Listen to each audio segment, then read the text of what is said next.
अस्सलाम वालेकुम, this is Moid Pirzada. Pakistan में 24 जुलाई 2024 के दिन का आगाज़ हो रहा है। इस मौके पे पाकिस्तान की डेली डेवलपमेंट्स एवी हो गया, एवी हो गया, एवी हो गया, एवी हो गया, एवी हो गया। उससे हट के मैं एक बड़ा बुनियादी फंडामेंटल बड़ा ही अहम सवाल आप सबके सामने रखना चाहता हूँ। मेरी बड़ी ख्वाहिश है कि मेरा ये सवाल पाकिस्तान आर्मी के सीनियर अफसरान जिनको जनरल ऑफिसर्स कहा जाता है, जिसमें ब्रिगेडियर्स हैं, मेजर जनरल्स हैं, लेफ्टिनेंट जनरल हैं, रिटायर्ड ऑफिसर्स हैं सीनियर, उन सब के सामने ये सवाल जो है वो पहुंचे और इसके ऊपर एक डिबेट हो सके कि सवाल है क्या और मैं क्यों समझता हूँ कि सवाल बहुत अहम है। सवाल यह है कि क्या पाकिस्तान आर्मी उस किस्म का एक इदारा और इंस्टीट्यूशन है जिस किस्म का पाकिस्तान आर्मी के अपने अफसरान के जहन में ख्याल है कि हम एक इदारा हैं, हम एक बहुत बड़ा इंस्टीट्यूशन है। और अगर ये इदारा और इंस्टीट्यूशन इस तरह का नहीं है तो उसकी बुनियादी वजूहात क्या हैं और कैसे इसे उस किस्म का एक इदारा बनाया जा सकता है। मैं एट द वेरी आउटसेट मैं ये एतराफ़ करना चाहता हूँ कि मैं ये समझता हूँ कि पाकिस्तान आर्मी को एक बहुत ही ताकतवर इस्टेब्लिशमेंट के तौर पर उसे इंस्टीट्यूशन इदारा होना चाहिए। इसमें कोई हर्ज नहीं है। इनफैक्ट पाकिस्तान की रियासत को इस किस्म के बहुत से इदारों की ज़रूरत है। पाकिस्तान को इंस्टीट्यूशनल लैंडस्केप चाहिए, लेकिन बदकिस्मती से पाकिस्तान आर्मी उस किस्म का इंस्टीट्यूशन है नहीं जिस किस्म का पाकिस्तान के आर्मी अफसरान जो हैं खुद से बिलीव करते चले आए हैं। और हम सबको भी उन्होंने खुद भी बिलीव करते हैं और हमें भी उन्होंने यकीन दिलाया जब से हमने आंख खोली है कि हम इस किस्म का एक इदारा है। और मैं कुछ बुनियादी किस्म की चीज़ें, ज़ाहिर है कि बहुत बड़ा सब्जेक्ट है, बहुत बड़ा ये टॉपिक है, लेकिन कुछ बुनियादी तजावीज़ रिकमेंडेशंस और पॉइंट्स पे आप सबके सामने रखना चाहता हूं कि क्या वो पॉइंट्स हैं जिन पे अमल दरामद करके इम्प्लीमेंट करके, और अगर इस स्टेज पे अमल दरामद और इम्प्लीमेंट नहीं होता तो इस पे कम से कम एक डिबेट की ज़रूरत है पाकिस्तान आर्मी के जनरल ऑफिसर्स के दरमियान, रिटायर्ड सीनियर अफसरान के दरमियान, पाकिस्तान के मीडिया में, पाकिस्तान के एडिटोरियल्स की क्लास में, पाकिस्तान के रिपोर्टर्स में, टीवी एंकर्स में, टीवी प्लेटफॉर्म्स के ऊपर, जहाँ कहीं लोगों को मौका मिले, एकेडमिक्स में, कॉलेजेस, यूनिवर्सिटीज़ में इस डिबेट की ज़रूरत है कि हम किस तरह से पाकिस्तान आर्मी को वो इंस्टीट्यूशन बना सकते हैं जो कि उसे होना चाहिए और जो कि वो नहीं है। लेकिन इससे पहले कि मैं इसकी तरफ चलूं, एक दो क्विक डेवलपमेंट्स इस वक्त जो मैं देख रहा हूं उसमें मैं छोटा छोटा सा एक कमेंट कर दूं। एक तो रऊफ़ हसन साहब जिन्हें एक दिन पहले गिरफ्तार किया गया, एक डेढ़ दिन पहले, रऊफ़ हसन साहब का 2 दिन का जिस्मानी remand along with 10 other Pakistan Tehreek Insaf के जो मुख्तलिफ लोग हैं, उसकी सोशल मीडिया टीम के, मीडिया कोऑर्डिनेशन टीम, उन सब का 2 दिन का इस्लामाबाद की एक अदालत ने FIA फेडरल इन्वेस्टिगेशन एजेंसी को, जिसने मांगा तो 10 दिन का रिमांड था लेकिन 2 दिन का उनको रिमांड दिया। मैं समझता हूँ ये बड़ा जुल्म किया। यहाँ वंस अगेन अदालत को 1 दिन का भी रिमांड यहाँ पर नहीं देना चाहिए था और उनको कहना चाहिए था कि आपके पास किसी किस्म का कोई जवाज़ नहीं है, और ज़्यादा से ज़्यादा दे देते तो 1 दिन का रिमांड देते, नोइंग फुली वेल कि क्या नाटक और क्या तमाशा जो है खोला जा रहा है, जो बिल्कुल ऑब्वियस है, बिल्कुल सामने सामने नज़र आ रहा है। तो बड़ी बदकिस्मती की बात है कि यहाँ पे 2 दिन का भी रिमांड दिया गया है, लेकिन मुझे बड़ी उम्मीद है कि इससे आगे किसी किस्म का रिमांड नहीं दिया जाएगा। और मुझे बड़ी उम्मीद है कि इसमें FIA को और इसके पीछे जो ये ताकतें खड़ी हैं सारी, बेचारी FIA तो मजलूम लूड़ी लंगड़ी, उसने कौन सा रिमांड लिया है? जिन्होंने रिमांड लिया है चौधरी निज़ामुद्दीन को, उसमें से उन्हें इसमें से कुछ नहीं मिल सकेगा। ये मेरा एक पॉइंट है।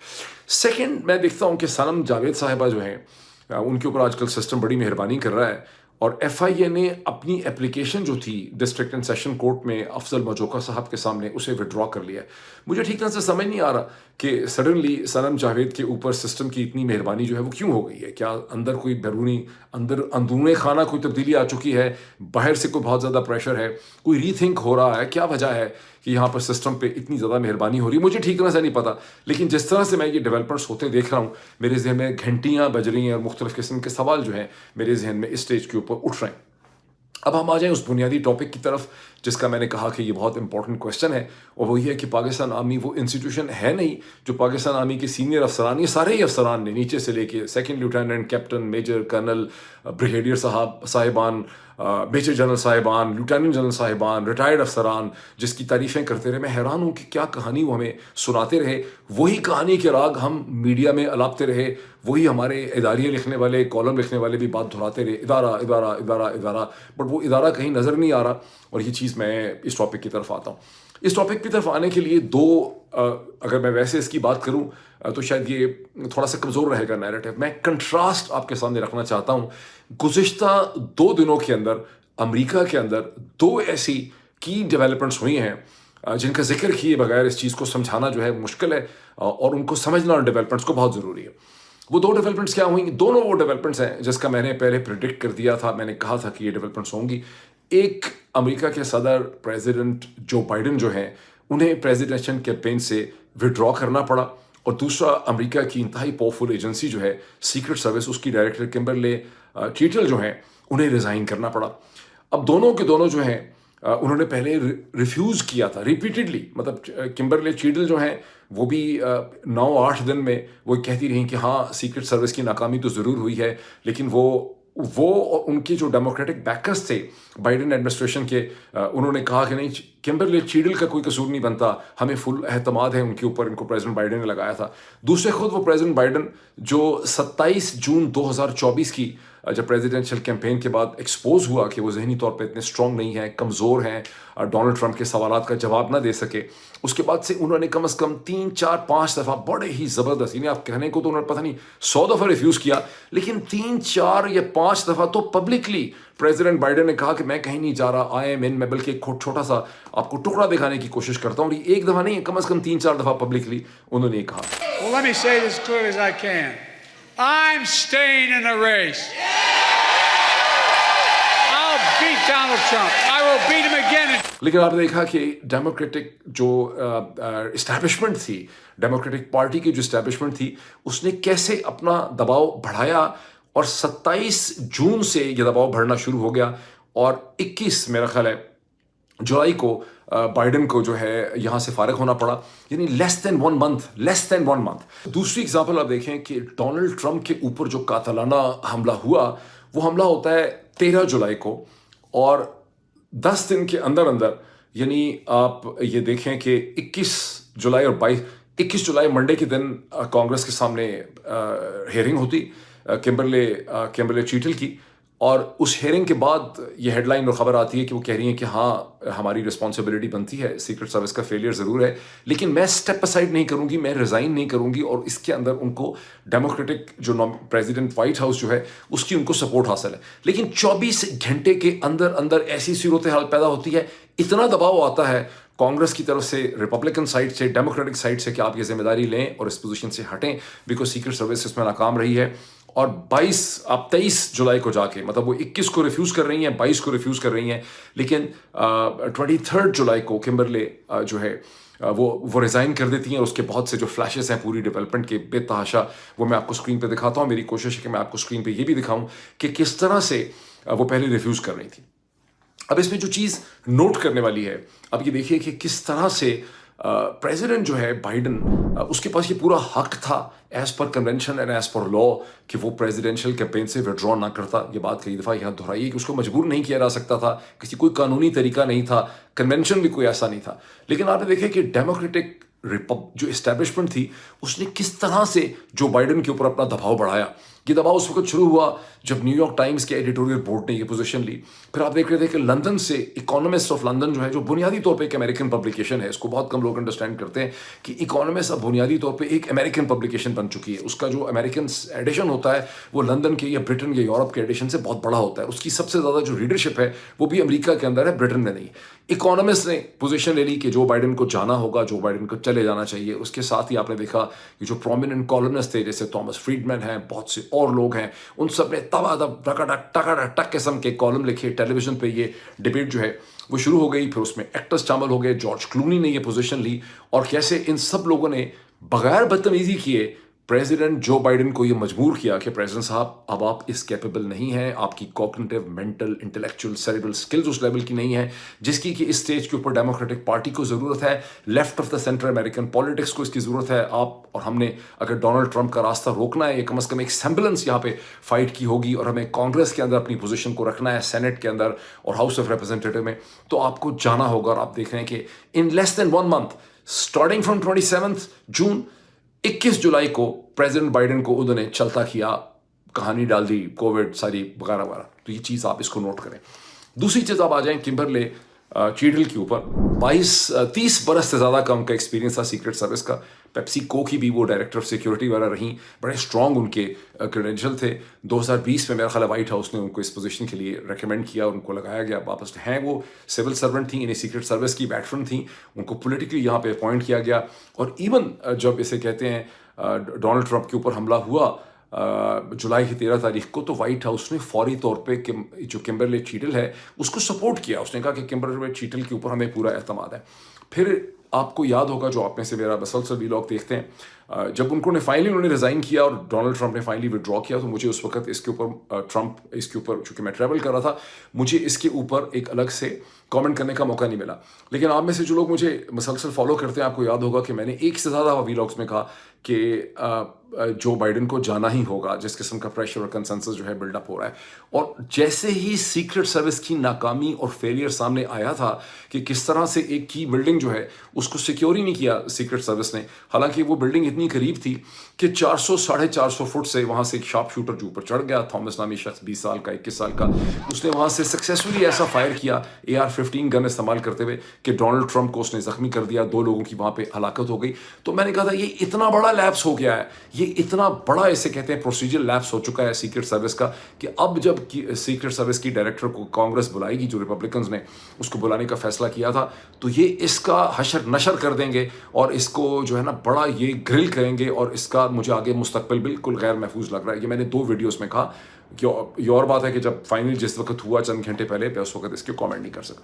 मुझे क्यों पता था इन दोनों चीज़ों का? इसलिए कि मैं अमेरिका के अंदर मौजूद हूँ और मैं देख रहा हूँ कि किस तरह से एक इंस्टीट्यूशनल लैंडस्केप जो है वो यहाँ पे एग्जिस्ट करती है। कैसे यहाँ पे डेमोक्रेटिक पार्टी की अपनी एक इस्टेब्लिशमेंट है, रिपब्लिकन पार्टी की अपनी इस्टेब्लिशमेंट है, सेनेट की अपनी इस्टेब्लिशमेंट है, हाउस ऑफ रिप्रेजेंटेटिव की अपनी इस्टेब्लिशमेंट है, न्यूयॉर्क टाइम्स की अपनी इस्टेब्लिशमेंट है, वॉशिंगटन पोस्ट की अपनी इस्टेब्लिशमेंट है, इकोनॉमिस्ट की अपनी इस्टेब्लिशमेंट है, लॉस एंजलिस टाइम्स की अपनी इस्टेब्लिशमेंट है। इस्टेब्लिशमेंट्स ही इस्टेब्लिशमेंट्स हैं, और टुगेदर ये इस्टेब्लिशमेंट्स मिलके इकट्ठी होती हैं और वो एक कंसेंसस जनरेट करती हैं, जो अमेरिकन इस्टेब्लिशमेंट जिसको आप उर्फ आम में कहते हैं। CIA का अपना इनपुट है, FBI का अपना इनपुट है, नेशनल सिक्योरिटी एडवाइजर की टीम का अपना इनपुट है, डेमोक्रेटिक जो इसे कहते हैं हाउस जो जिसको होमलैंड सिक्योरिटी वगैरह कहते हैं, उसका अपना एक इनपुट है। तो ये जो डिफरेंट इनपुट्स हैं, इससे एक सम टोटल इस्टेब्लिशमेंट जनरेट करती। यहाँ पर कोई ऐसी सो कॉल्ड मफरूज़ा इस्टेब्लिशमेंट का नहीं एग्जिस्ट करता जिसमें पाकिस्तान में GHQ को एक इस्टेब्लिशमेंट समझा जाता है। कहते हैं कि पाकिस्तान पावरफुल इस्टेब्लिशमेंट। ठीक, अब पाकिस्तानी इस्टेब्लिशमेंट की जो टर्म है, इसको आप थोड़ा सा देख लें। अच्छा हाँ, इसमें जो इम्पोर्टेंट चीज़ है कि अमेरिका के अंदर कोई एक ऐसा इकाई नहीं है, कोई एक ऐसी इस्टेब्लिशमेंट नहीं है जिसको बाकी सब के ऊपर मुकम्मल कंप्लीट किस्म का कंट्रोल हो। लेकिन मूविंग फॉरवर्ड अब हम देखें कि पाकिस्तान के अंदर जो इस्टेब्लिशमेंट की एक टर्म और एक इस्तेलाह गुज़िश्ता आई डोंट नो कब से ये टर्म जो है पाकिस्तान में इस्तेमाल की जा रही है। सारा का सारा मीडिया हर वक्त एड नॉसियम पागलपन की हद तक इस टर्म को हम इस्तेमाल करते हैं पाकिस्तान के अंदर। रिपोर्टर्स अपनी कॉरेस्पॉन्डेंट स्टोरीज में पावरफुल इस्टेब्लिशमेंट लिखते हैं। पाकिस्तान के एडिटोरियल राइटर्स जो हैं, डॉन, ट्रिब्यून, तमाम अखबारात में वो खुल्लम खुल्ला Pakistan powerful establishment believes this thing, establishment should do this, ठीक है। और एंकर्स भी ज़ाहिर है हमारी तरह के सब उसको रिपीट करते हैं। किसी ने कभी ये सवाल रेज ही नहीं किया, किसी के जहन में ये घंटी बजी ही नहीं है कि यार जिस चीज़ को हम इस्टेब्लिशमेंट कह रहे हैं, क्या इसकी कोई इस्टेब्लिशमेंट की जो एक क्वालिफिकेशन होनी चाहिए, या जो क्या वो डेफिनेशन है इस्टेब्लिशमेंट की दुनिया में, जो जिसके ऊपर क्या पाकिस्तान के अंदर जो एक निज़ाम है ताकत का, क्या ये उस इस्टेब्लिशमेंट की मॉडर्न डेफिनेशन के ऊपर पूरा उतरता है? किसी ने आज तक ये सवाल उठाया नहीं सिरे से, ठीक।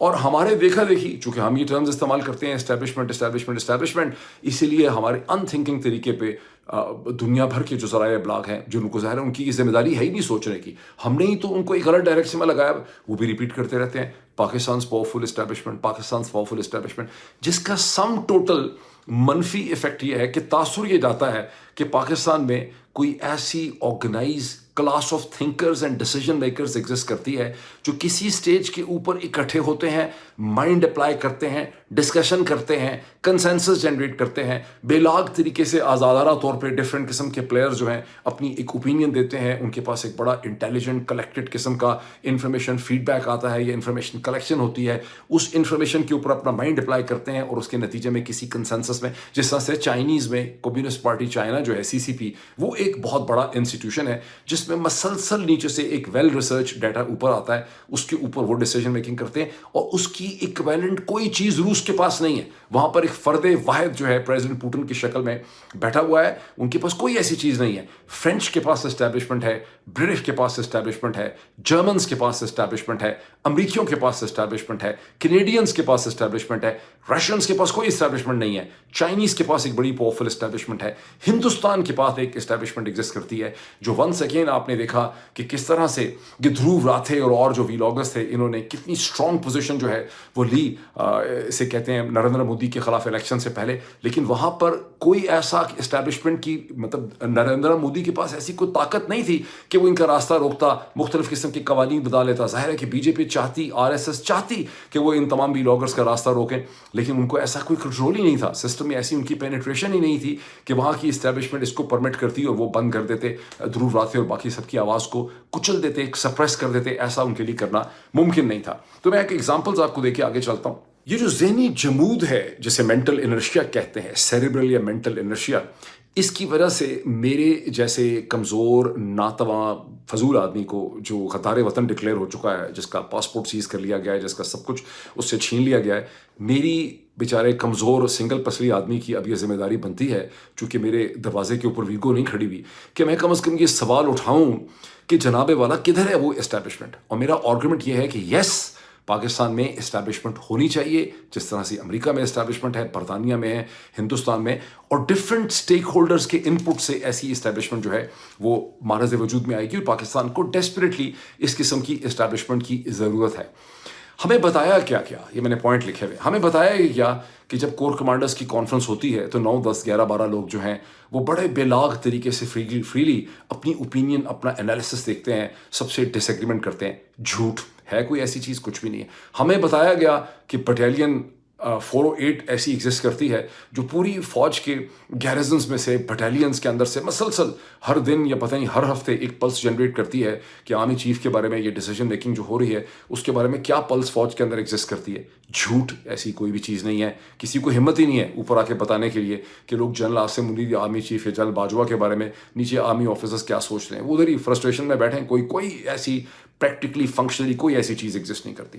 ہمیں یہ بتایا گیا کہ پاکستانی فوج کے اندر بڑی زبردست قسم کی میریٹوکریسی ہے, ایگزامز ہوتے ہیں, اس کے بعد بورڈز ہوتے ہیں, بڑے دیکھ سمجھ کے لوگوں کی پروموشن ہوتی ہے. پتہ ہمیں کیا چلا, ہمیں پتہ چلا کہ بیگمات کا ایک پورا مافیا ایگزسٹ کرتا ہے جو شادی بیاہ کے اوپر, ماتم کے اوپر جاتے ہیں اظہار افسوس کرنے کے لیے. جب شادی بیاہ ہوتا ہے وہاں تحفے دیتی ہیں. وہ مختلف سینئر افسران کی بیگمات کے ساتھ ایک پورا سرکٹ ہے جہاں پر لوگوں کی پروموشنز کا, ان کی پلیسمنٹس کا جو ہے وہ فیصلہ ہو جاتا ہے, اور سب کچھ سب ایک جسے کہتے ہیں کہ فیملی نیپوٹزم کے اوپر کہانی چل رہی ہے. میریٹوکریسی ٹوٹل ناٹک اور ڈرامہ ہے.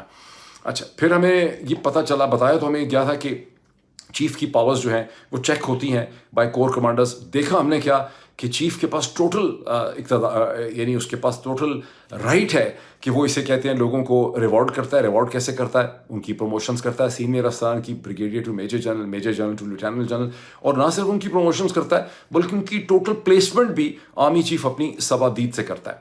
اور ظلم کیا کیا گیا کہ ہم سب کے اوپر یہ پابندی, سویلینز کے اوپر, میڈیا کے اوپر پابندی لگا دی کہ یہ معاملات بڑے حساس نیچر کے ہیں, یہ بڑے سینسٹیو قسم کے معاملات ہیں, کیونکہ آپ نیوکلیر بم بنا رہے ہیں وہاں بیٹھ کے ہر وقت, چونکہ یہ معاملات بڑے سینسٹیو اور حساس نیچر کے یہ معاملات ہیں. آپ نے یہ ٹرم بوگس قسم کی, فضول قسم کی ٹرم جو ہے یہ آپ نے سینکڑوں ہزاروں دفعہ پاکستانی ٹیلی ویژن چینل, اخبارات میں دیکھی ہوگی. رپورٹرز کو مطلب دے جسٹ انتھنکنگلی بلیو ان او یار what is so sensitive and حساس اباؤٹ اٹ کہ کیا لوگ جو ہیں وہ میرٹ کے اوپر پروموٹ ہو رہے ہیں, کیا ان کی پرفارمنس تھی. پوری دنیا کے اندر یہ سلسلہ ہے, جس ملک میں ہوں امریکہ میں, یہاں مسلسل یہ پرنسپل ہے کہ آپ نے دیکھنا تو ہے کہ ان کی پرفارمنس کیا تھی. لیکن پاکستان میں بڑا حساس معاملہ ہے کہ یار یہ میجر جنرل کو لیفٹیننٹ جنرل پروموٹ ہونا چاہیے, یہ اس بریگیڈیئر کو اوپر میجر جنرل بننا چاہیے. مطلب بالکل حساس قسم کا معاملہ ہے. رزلٹ اس کا کیا نکلا کہ پچھلے 3 چیف آپ کے جو آئے, ایک سے اگلا یعنی یکے بعد دیگرے کمزور سے کمزور آدمی جو ذہنی طور پہ تھا, بالکل میرٹ پہ نہیں تھا, اس کو آپ نے چیف بنایا. اور تمام پالیٹکس تھی.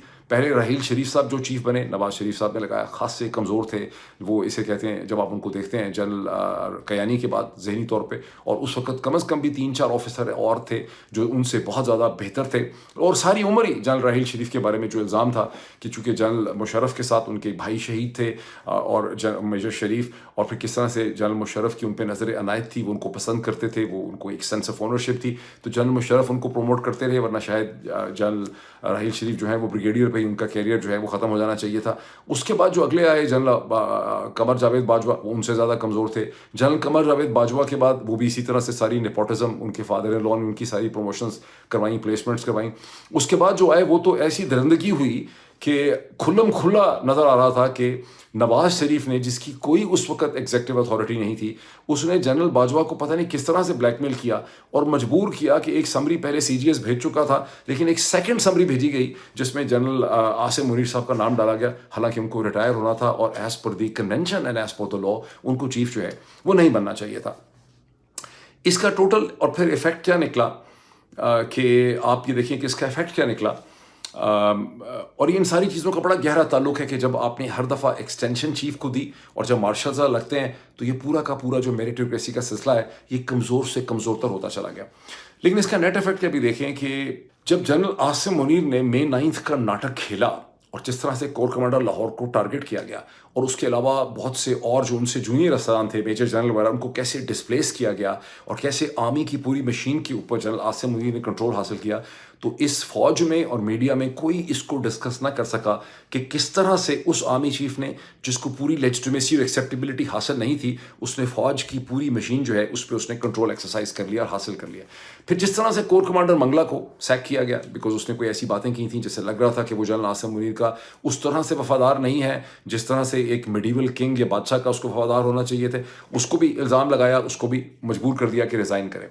آپ یہ دیکھیں کہ اتنا یعنی فوج کے اندر میریٹوکریسی کی کمی ہے کہ جن سرکمسٹانسز میں شہید ارشد شریف کو ٹارگٹ کر کے قتل کیا گیا, جن سرکمسٹانسز کے اندر جب جنرل باجوہ آرمی چیف تھے تو نومبر 2022 میں عمران خان کو قتل کرنے کی وزیر آباد کے خلاف کوشش کی گئی, جس طرح سے جنرل باجوہ نے نواز شریف کے اور آصف علی زرداری کے ساتھ مل کے ایک بالکل ایک ڈھونگ رچا کے رجیم چینج آپریشن کیا, جس کو ایک سارے ملک کو نظر آ رہا تھا, اندھا کانا بہرا کوئی ایسا نہیں تھا جس کو نظر آ رہا ہو جنوری 2022 میں, فروری 2022 میں, مارچ 2022 میں, اپریل 2022 میں کہ کیا ڈرامہ ہو رہا ہے.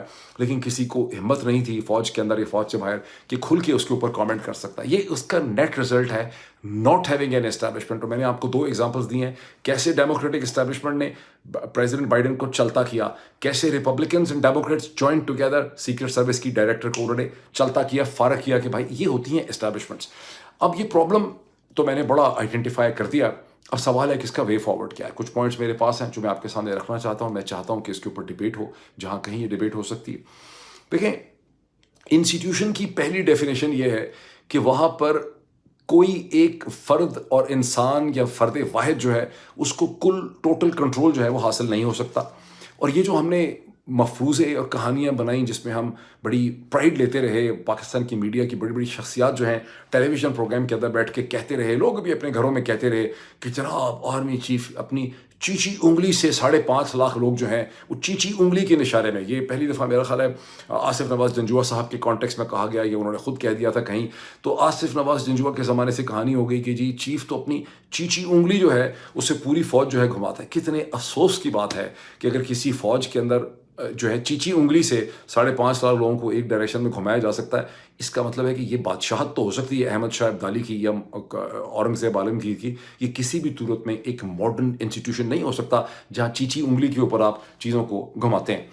اچھا, پھر یہ ہے کہ ہمیں ہونا یہ چاہیے کہ the army chief should be the first among the equals. اس کے ساتھ کے جو 20 اور افسران ہیں جس میں 9-10 کور کمانڈرز ہیں, کچھ اور لوگ ہیں جو نیوکلیر کمانڈ کے لوگ ہیں, جو اور مختلف انسٹیٹیوشنز ہیں, وہ سب جو ہیں ان کی ایک ایکول وائس جو ہے ہونی چاہیے تاکہ وہ آرمی چیف کی جو ایک شخصی اس کی جو ایک پاور ہے اس کو وہ کنٹرول کر سکیں اس کے آفس کو. یہ نہیں. اچھا, یہ کیسے ممکن ہوگا؟ کیسے آرمی چیف کو آپ فرسٹ امنگ دا ایکول بنائیں گے؟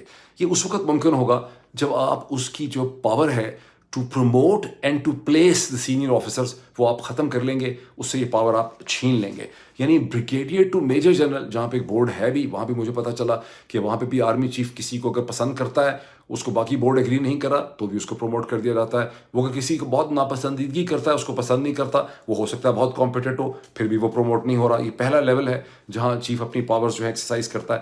دوسری چیز یہ ہے کہ major general to lieutenant general میں تو وہ ٹوٹلی آزاد اور اٹونومس ہے, اس کا تو کوئی پراپر پروسیس ہی نہیں ہے, وہاں تو کوئی بورڈ ہی نہیں ہے. وہ جس کو چاہتا ہے اس کو یہ کی پوزیشنز میں major general to lieutenant general اس کو پروموٹ بھی کر دیتا ہے, بعد میں اس کی پلیسمنٹس بھی آرمی چیف کے پلیجر کے اوپر ہوتی ہیں. یہ ایک انتہائی پریمیٹیو قسم کا سلسلہ ہے جس کو صورتحال کو مزید خراب اس وقت ہوا جب مارشل لا لگے. ایوب خان کا مارشل لا, یحییٰ کا مارشل لا, جنرل ضیاء کا مارشل لا, مشرف کا مارشل لا, اور پھر یہ ایکسٹینشنز کی جو ایک ریت بہت بری پڑ گئی. اس سے یہ چیف کی پوزیشن بہت پاورفل ہوگی. کوئی ماڈرن آرمی ایسی نہیں ہو سکتی, کوئی ماڈرن انسٹیٹیوشن ایسا نہیں ہو سکتا جہاں کسی ایک شخص کے پاس, ایک سنگل انسان کے پاس جو ہے وہ اتنی پاورز ہوں. This basically nuggets the very concept of modern institutions. ٹھیک ہے, اسی طرح جو میں نے کئی دفعہ ویلاگس میں کہا کہ اتنی بڑی ایک طاقتور انٹیلیجنس ایجنسی جس کے پاس فنڈ ہو, سب کچھ ہو, وہ آئی ایس آئی جو ہے اس کا ذکر کر رہا ہوں, وہ ہو نہیں سکتا کہ وہ آرمی چیف کے ڈسپوزل پہ دے دی جائے, جہاں آرمی چیف پورے پولیٹیکل پروسیس کے اندر اور ہر تمام سوسائٹی جو ہے اس میں اس انٹیلیجنس ایجنسی کو استعمال کر کے اس کے اندر انٹرفیئر کرے. یہ ایک سویلین ایجنسی ہونی چاہیے جس کے اندر آرمی آفیسرز اوپر سے نیچے تک سیکنڈمنٹ پہ آ سکتے ہیں, جس طرح سول سروسز میں آتے ہیں, ڈی ایم جی اور پولیس کے اندر آتے ہیں. لیکن جب ایک دفعہ وہ آ جاتے ہیں ڈی ایم جی پولیس کے اندر تو پھر وہ ان سروسز کا حصہ بن جاتے ہیں. وہ اکاؤنٹیبل ہیں ٹو دی ایگزیکٹو اتھارٹی, وہ اکاؤنٹیبل ہیں to the high courts and to the courts, اور وہ اکاؤنٹیبل ہوں گے to the senate committee, to the parliamentary committees. تو آئی ایس آئی کو بھی آپ کو ریڈیفائن کرنا ہے اور پاکستان کے آرمی چیف سے آپ نے آئی ایس آئی کو الگ کر دینا ہے. ٹھیک, اب یہ آئیڈیاز ہیں جو میں سمجھتا ہوں کہ کہتے ہیں کہ when no idea can be stopped, جس کا وقت جو کہتے ہیں آئیڈیا جو ہے نا جس کا وقت آ جائے آپ اس کو روک نہیں سکتے. جب گیلیلیو نے اور کوپرنیکس نے یہ بتا دیا کہ دنیا کے گرد نہیں سورج گھومتا, سورج کے گرد جو ہے دنیا گھومتی ہے, یا دنیا جو ہے وہ فلیٹ نہیں ہے بلکہ دنیا گول ہے, دونوں کو قید بھی کر لیا گیا, ان پہ پریشر ڈالا گیا, ان کو ریکینٹ کروایا گیا, ان کو زد و کوب کیا گیا, قید میں ڈال دیا گیا. ان کے ریکینٹ کر دینے سے, معافی مانگ لینے سے حقیقتیں رکی نہیں ہیں. لوگوں کو جیل میں ڈالنے سے, ویگو میں پھینکنے سے, مارنے کی کوشش کرنے سے یہ ڈبیٹ رک نہیں سکتی. ضرورت اس چیز کی ہے کہ یہ جو آئیڈیاز ہیں اس کے اوپر ڈبیٹ ہو تاکہ ہم اپنے انسٹیٹیوشن کو اور انسٹیٹیوشنس کو واقعی انسٹیٹیوشنس میں کنورٹ کر سکیں. ابھی مجھے اتنا ہی کہنا ہے. I look forward to your debate on that issue. Thank you.